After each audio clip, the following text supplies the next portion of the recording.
Clarification on the status of the Grand Lucayan property. A young man charged with a recent murder. And staff and students of 8 Mile Rock High grieving the loss of a beloved teacher. The Bahamas Tonight Northern Edition starts now. This is the Bahamas Tonight, the Northern Edition. Good evening, all. I'm Shashina Roll-Parkinson. As always, it is so great to have you with us. Topping the news, the Grand Lucayan deal is alive and well. That's the response tonight from Minister of State for Grand Bahama, the Honorable Kwesi Thompson, when questioned about recent suggestions in the media that the sale of the Our Lucaya property has collapsed. Minister Thompson telling ZNS News that the government has been working overtime to complete the deal, and Grand Bahama will soon see the results. It is a complex deal that requires dealing with employment. It requires dealing with a lot of cases, the concessions. It requires dealing with putting together a destination for Grand Bahama. We didn't want to just make this an ordinary hotel transaction.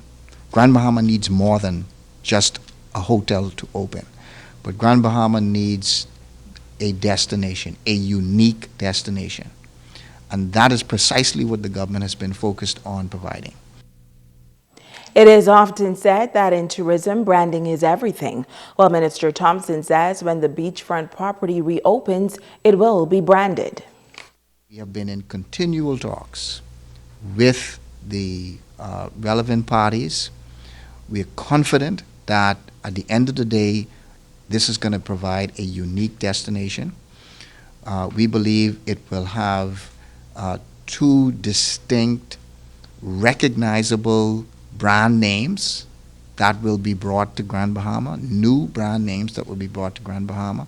And so we are working diligently to complete the deal. And we believe that we are at the end stages of the negotiation process. Now to news from Abaco, where the government will soon take possession of the new multi-million-dollar port in North Abaco from China Harbor Engineering Company. Tonight, the Minister of Foreign Affairs and Member of Parliament for North Abaco says Grand Bahama may stand to benefit from that new container port as well.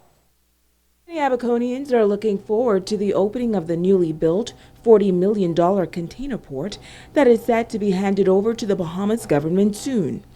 But Minister of Foreign Affairs and Member of Parliament for the area, Darren Henfield, says that they are still awaiting final completion of a number of things before this could happen. Firstly, we're still awaiting final completion of the port before it's turned over to the government of the Bahamas. The contractors had one or two more items that were still outstanding to be completed. You know, this government, led by Dr. Menes, is interested in empowering Bahamians.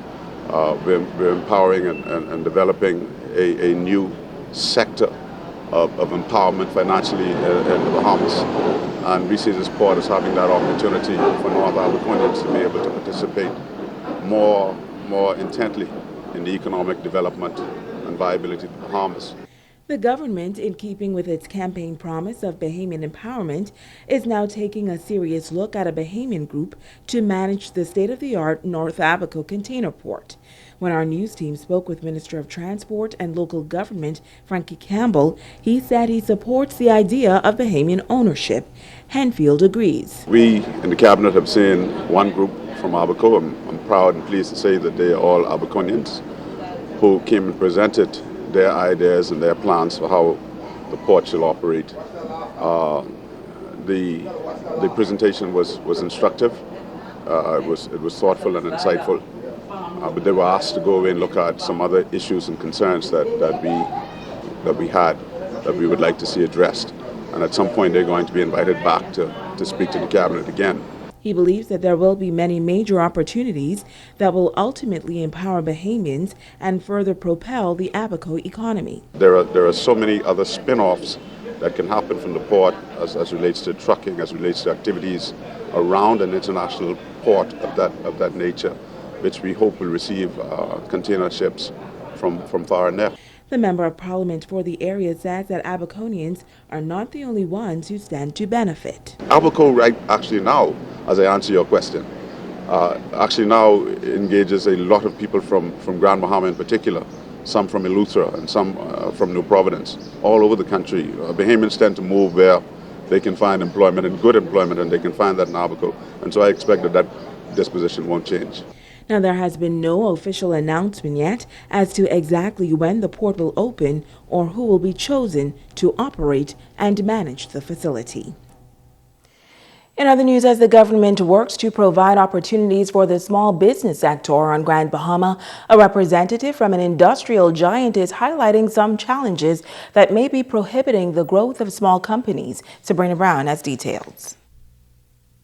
The government has implemented the Business to Business Expo to provide large corporations with local options for their purchasing needs.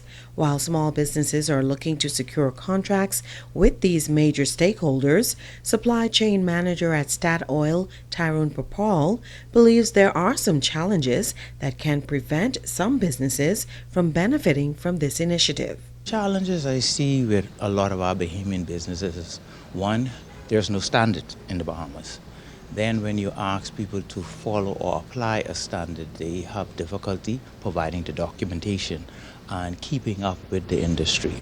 He's also encouraging small business owners on Grand Bahama to learn how to network, as he says this can open many doors of opportunity for their operations. If you look at how foreign companies do business, many times you think that it's just one company you're dealing with, but it's several companies and they work together well. Bahamians, for some reason, we find it hard to work together. Consultant at Quality Services Limited Barry Malcolm believes the services sector for industry on the island is a largely untapped market. In any major industrial setting where you have an oil terminal, pharmaceutical operation, and operations that deal with shipping, you tend to have smaller companies around that provide the services. They can be painting companies, they can be specialty fabrication and the like. So, Sabrina Brown, ZNS Network News. In news from the crime beat, police are investigating a shooting incident in 8 Mile Walk that has left a male hospitalized. Reports are that shortly before 1 o'clock this morning, officers of the 8 Mile Walk Division were called to the Jonestown area, where they met a man suffering from gunshot wounds to the abdomen. The victim told police that he was shot by an unknown man while standing outside his home. He's currently detained in hospital in serious condition. Meantime, a young man was hauled before the court this morning to be charged with an outstanding murder. Curious onlookers assembled at the Garnet Lavardi Justice Center to get a glimpse of the suspect accused of a fatal shooting that occurred here on Grand Bahama earlier this year. Italia Hall has more on this story.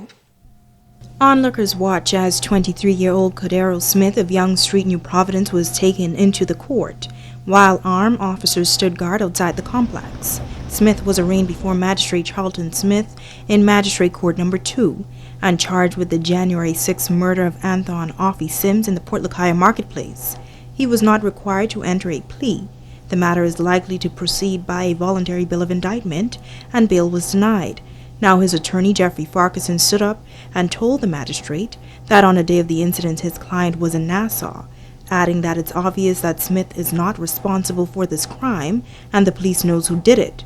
Magistrate Smith then told Attorney Farquharson that he would make note of his claim that Smith was not on island at the time of the fatal shooting. As Smith left the court, a large crowd emerged. Smith was remanded to the Bahamas Department of Corrections until Tuesday, July 17, 2018. Reporting for ZNS Network News, I'm Italia Hall. Now to news from the Barry and Sheena Johnson murder trial. Representative for defendant Kevin Dames, attorney Carlton Sherland, continued with its closing statements today.